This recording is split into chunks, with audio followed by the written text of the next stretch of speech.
Hello and welcome to Foster's News. Good call.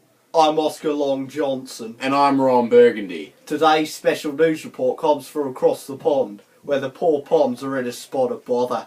The people of Boscastle, on northwest coast of Cornwall, have experienced some leakage problems. Now over to Oscar with the weather report. Now, all this came about due to the intensely wet summer of '04. The constant rainfall resulted in oversaturated ground, which then travelled underground into the strong steep slopes of the Cornish valleys. Sorry to interrupt you there, Oscar, but we've just received breaking news of a man who fell into a lion enclosure and started reading the Bible to the lions. It's safe to say they ate him. Now back to Oscar. Thanks, Ron.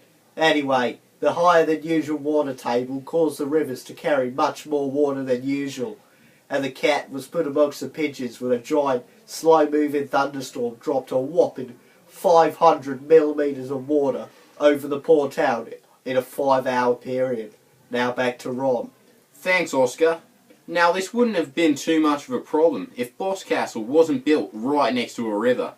This river usually only holds a few inches of water, but this sudden influx of water and the fact that the river was narrowed meant the river overflowed. The following 12 hours were hell for the residents of Boscastle.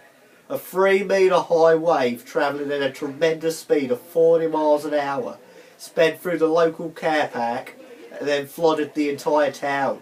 Houses, businesses and local habitats were lost, but this could have been prevented, couldn't it, Ron? Why yes, it could have, Oscar.